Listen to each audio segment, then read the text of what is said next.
All right, I'm having so much fun with this. I'm not going through the whole magazine. I don't want to give away too much.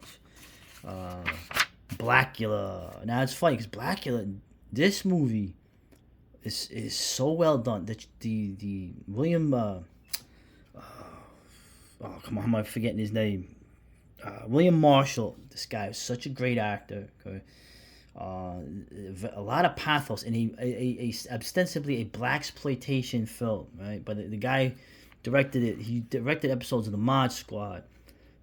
But this film was so heavy, man, atmospheric. Despite what you think, I didn't find this movie campy at all. Despite some of the characters in it, very tragic, very scary. And like I said, interesting character. Obviously, the film, he gets turned by Dracula when he was trying to stop the slave trade. And obviously he went after the Europeans. He wasn't even trying to go after the Arab world. But all the scenes. Another film does it age well. You got the two flamboyantly over the top gay guy, antique the other guys who actually bring him into America. You remember this? The cab driver, she's like all sassy. She fucks with the wrong dude. Remember the scene though when she revives and she kills what's his name, Elijah Cook Jr. That was the way that was shot. That was terrifying. I remember watching that on TV. I almost ran into the kitchen. I was so afraid. So and it was a great film. They cover also the sequel. I need to rewatch these, but yeah, and of course they always say, oh, the title Blackula sounds silly. I mean, this movie was out for a long time. Like I said, this early '70s. No one had a problem with it. This is one of the best films. Black exploitation. It rose beyond that, I guess you'd say, and how it was done. And a lot of it's because of William Marshall. And they even say that he had input into the character of it, making him a truly tragic character. It really is. I mean, the beginning is horrifying. What happens to him and what happens to his wife? How she's essentially sealed alive with him in the tomb. He's immortal, but she's not. It was chilling to me. Yes, I'm a human being. Anyway, and Ganjan I gotta see that. I've always heard of that. And Blackenstein, I gotta see that. And then Abby was like the Exorcist. That was it. The Beast Must Die. That's another great movie. All right. Enough. I'm gonna check these out again. I haven't seen these in a long time. So, Scream Blackula, Scream. Actually, what's her name? Is it not Pam Grier? All right. So this is cool. Right? They cover. I have some fan. I am horror fan. I've never seen the Jack Palance Dracula, and I've never seen the Louis Jordan Dracula. These are sort of the Draculas in between before the other film came in. All right, so I don't want to go over all this stuff. The Count Yorga, Return of Count Yorga. Those are really disturbing movies.